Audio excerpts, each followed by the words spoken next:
ఎందరో మహానుభావులు, అందరికీ నాయక వందనములు. ఈరోజు మనము జాతీయ పతాక ఆవిష్కరణ గురించి చూద్దామండి. ఆవిష్కర్త జెండా కథను చూద్దామండి. స్వాతంత్ర్యం రాకమునుపు మన దేశంలో చాలా కాలం మన నాయకులు బ్రిటిష్ దేశపు జెండా యూనియన్ జెండాను ఎగరవేసేవారండి. దీన్ని నిరసిస్తూ మన దేశానికి ప్రత్యేకంగా జాతీయ జెండా ఉండాలని అహర్షికలు ఆలోచించారు.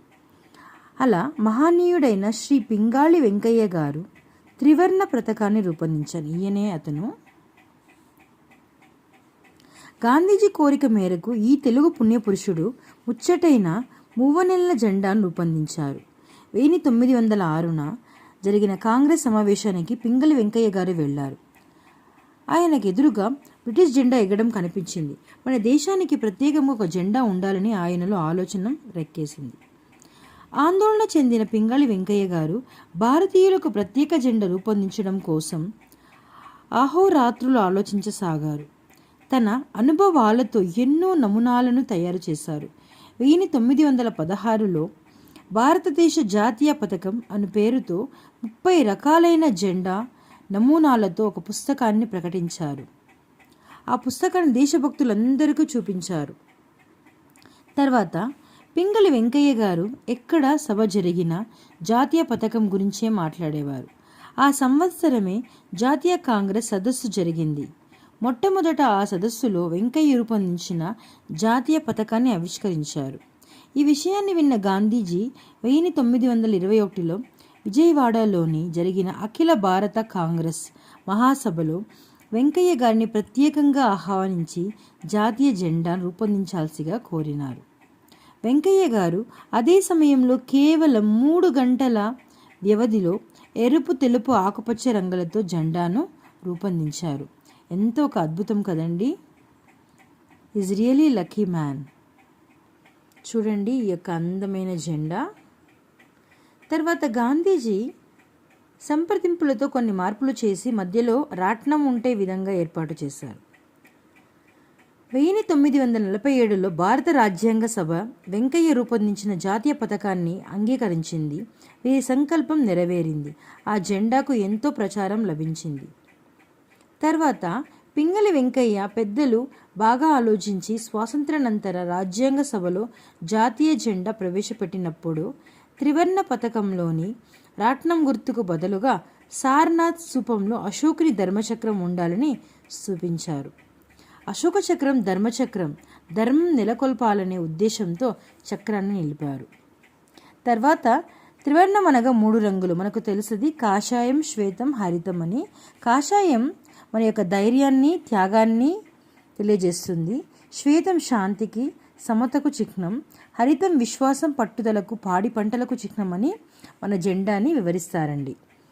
తర్వాత పింగళి వెంకయ్య 1876 ఆగస్టు 25 కృష్ణా జిల్లా దివి తాలూకాలోని బట్ల పెనుమర్ర గ్రామంలో జన్మించారు. ఈయన వీరి తండ్రి శ్రీ హనుమంతరాయుడు యార్లగడ్డ గ్రామకరణం ప్రాథమిక ఉన్నత విద్యాశాలలోని ఈయన చదివినారు.